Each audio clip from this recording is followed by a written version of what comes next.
पवन पुत्र हनुमान की जन्म की कथा। हनुमान जी का जन्म 1,85,58,112 वर्ष पहले चैत्र पूर्णिमा को मंगलवार के दिन चित्र नक्षत्र व मेष लग्न के योग में सुबह 6:03 हुआ था। हनुमान जी की माता अंजनी के पूर्व जन्म की कहानी। कहते हैं कि माता अंजनी पूर्व जन्म में देवराज इंद्र के दरबार में अप्सरा पुंजिकस्थला थीं। बालपन में वो अत्यंत सुंदर और स्वभाव से चंचल थी। एक बार अपनी चंचलता में ही उन्होंने तपस्या करते एक तेजस्वी ऋषि के साथ अभद्रता कर दी थी। गुस्से में आकर ऋषि ने पुंजिकस्थला को श्राप दे दिया कि जा तू वानर की तरह स्वभाव वाली वानरी बन जा। ऋषि के श्राप को सुनकर पुंजिकस्थला ऋषि से क्षमा याचना मांगने लगी। तब ऋषि ने कहा कि तुम्हारा वह रूप भी परम तेजस्वी होगा। तुमसे एक ऐसे पुत्र का जन्म होगा जिसकी कीर्ति और यश से तुम्हारा नाम युगों युगों तक अमर हो जाएगा। अंजनी को वीर पुत्र का आशीर्वाद मिला। श्री हनुमान जी की बाल्यावस्था।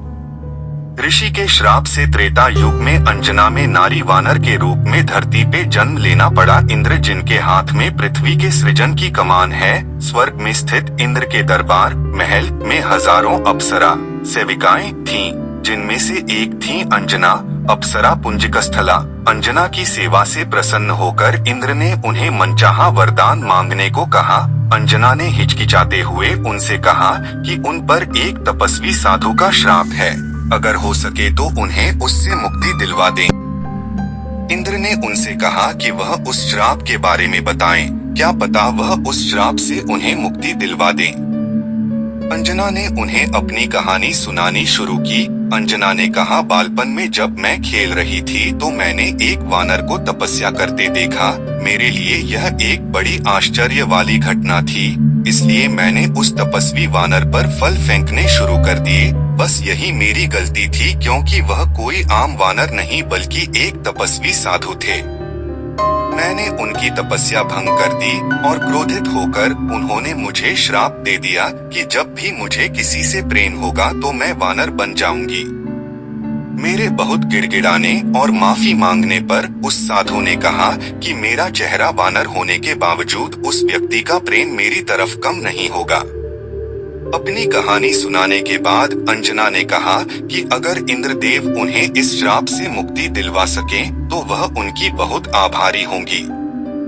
इंद्रदेव ने उन्हें कहा कि इस श्राप से मुक्ति पाने के लिए अंजना को धरती पर जाकर वास करना होगा, जहां वह अपने पति से मिलेंगी।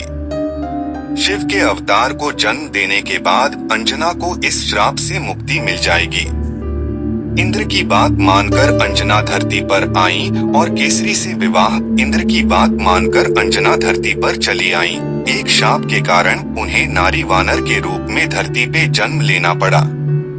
उस शाप का प्रभाव शिव के अंश को जन्म देने के बाद ही समाप्त होना था और एक शिकारन के तौर पर जीवन यापन करने लगी। जंगल में उन्होंने एक बड़े बलशाली युवक को शेर से लड़ते देखा और उसके प्रति आकर्षित होने लगी। जैसे ही उस व्यक्ति की नजरें अंजना पर पड़ी, अंजना का चेहरा वानर जैसा हो गया। अंजना जोर जोर से रोने लगी। जब वह युवक उनके पास आया और उनकी पीड़ा का कारण पूछा तो अंजना ने अपना चेहरा छिपाते हुए उसे बताया कि वह बदसूरत हो गई है।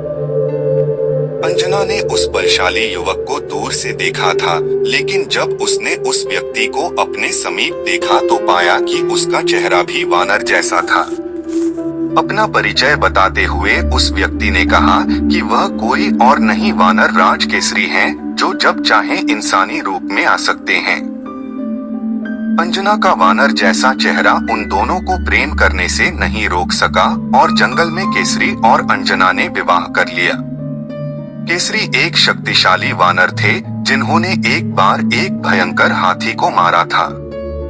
उस हाथी ने कई बार असहाय साधु संतों को विभिन्न प्रकार से कष्ट पहुंचाया था। तभी से उनका नाम केसरी पड़ गया।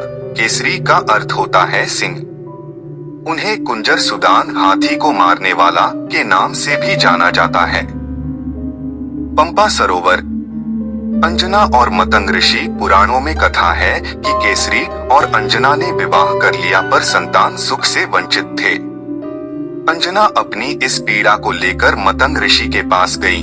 तब मंतक ऋषि ने उनसे कहा, पप्पा, कई लोग इसे पंपा सरोवर भी कहते हैं। सरोवर के पूर्व में नरसिंह आश्रम है, उसकी दक्षिण दिशा में नारायण पर्वत पर स्वामी तीर्थ है। वहां जाकर उसमें स्नान करके 12 वर्ष तक तप एवं उपवास करने पर तुम्हें पुत्र सुख की प्राप्ति होगी। अंजना को पवन देव का वरदान।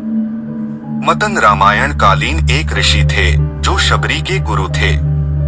अंजना ने मतंग ऋषि एवं अपने पति केसरी से आज्ञा लेकर तप किया था। 12 वर्ष तक केवल वायु पर ही जीवित रही। एक बार अंजना ने शुचि स्नान करके सुंदर वस्त्राभूषण धारण किए। तब वायु देवता ने अंजना की तपस्या से प्रसन्न होकर उस समय पवन देव ने उसके कर्णरंध्र में प्रवेश कर उसे वरदान दिया कि तेरे यहाँ सूर्य, अग्नि एवं सुवर्ण के समान तेजस्वी, वेद वेदांगों का मर्मज्ञ, विश्ववंद्य महाबली पुत्र होगा।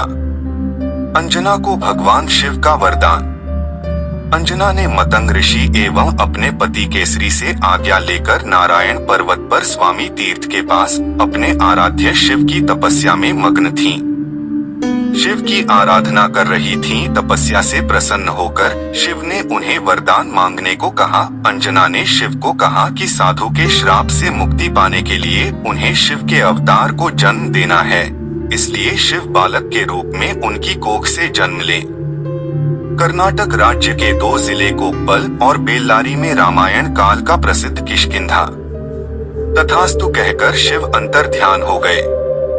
इस घटना के बाद एक दिन अंजना शिव की आराधना कर रही थीं और दूसरी तरफ अयोध्या में इक्ष्वाकु वंशी महाराज अज के पुत्र और अयोध्या के महाराज दशरथ अपनी 3 रानियों के कौशल्या, सुमित्रा और कैकेयी 7 पुत्र रत्न की प्राप्ति के लिए श्रृंगी ऋषि को बुलाकर पुत्र कामेष्टि यज्ञ के साथ यज्ञ कर रहे थे। यज्ञ की पूर्णाहुति पर स्वयं अग्निदेव ने प्रकट होकर श्रृंगी को खीर का एक स्वर्ण पात्र कटोरी दिया और कहा, ऋषिवर, यह खीर राजा की 3 रानियों को खिला दो। राजा की इच्छा अवश्य पूर्ण होगी, जिसे 3 रानियों को खिलाना था। लेकिन इस दौरान एक चमत्कारिक घटना हुई। एक पक्षी उस खीर की कटोरी में थोड़ा सा खीर अपने पंजों में फंसा कर ले गया और तपस्या में लीन अंजना के हाथ में गिरा दिया। अंजना ने शिव का प्रसाद समझकर उसे ग्रहण कर लिया। हनुमान जी का जन्म त्रेता युग में अंजना के पुत्र के रूप में चैत्र शुक्ल की पूर्णिमा की महानिशा में हुआ। अन्य कथा अनुसार हनुमान अवतार। सामान्यत लंकादहन के संबंध में यही माना जाता है कि सीता की खोज करते हुए लंका पहुँचे और रावण के पुत्र सहित अनेक राक्षसों का अंत कर दिया। तब रावण के पुत्र मेघनाद ने श्री हनुमान को ब्रह्मास्त्र छोड़कर काबू किया और रावण ने श्री हनुमान की पूंछ में आग लगाने का दंड दिया।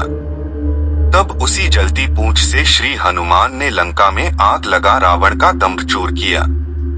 किंतु पुराणों में लंकादहन के पीछे भी एक और रोचक कथा जुड़ी है, जिसके कारण श्री हनुमान ने पूंछ से लंका में आग लगाई। श्री हनुमान शिव अवतार है। शिव से ही जुड़ा है यह रोचक प्रसंग। एक बार माता पार्वती की इच्छा पर शिव ने कुबेर से सोने का सुंदर महल का निर्माण करवाया, किंतु रावण इस महल की सुंदरता पर मोहित हो गया। वह ब्राह्मण का वेश रखकर शिव के पास गया। उसने महल में प्रवेश के लिए शिव पार्वती से पूजा कराकर दक्षिणा के रूप में वह महल ही मांग लिया। भक्त को पहचान शिव ने प्रसन्न होकर वह महल दान दे दिया। दान में महल प्राप्त करने के बाद रावण के मन में विचार आया कि यह महल असल में माता पार्वती के कहने पर बनाया गया, इसलिए उनकी सहमति के बिना यह शुभ नहीं होगा। तब उसने शिवजी से माता पार्वती को भी मांग लिया और भोले भंडारी शिव ने इसे भी स्वीकार कर लिया। जब रावण उस सोने के महल सहित मां पार्वती को ले जाना लगा, तब अचंभित और दुखी माता पार्वती ने विष्णु को स्मरण किया और उन्होंने आकर माता की रक्षा की। जब माता पार्वती अप्रसन्न हो गई तो शिव ने अपनी गलती को मानते हुए मां पार्वती को वचन दिया कि त्रेतायुग में मैं वानर रूप हनुमान का अवतार लूंगा, उस समय तुम मेरी पूंछ बन जाना। जब मैं माता सीता की खोज में इसी सोने के महल यानी लंका जाऊंगा तो तुम पूंछ के रूप में लंका को आग लगाकर रावण को दंडित करना।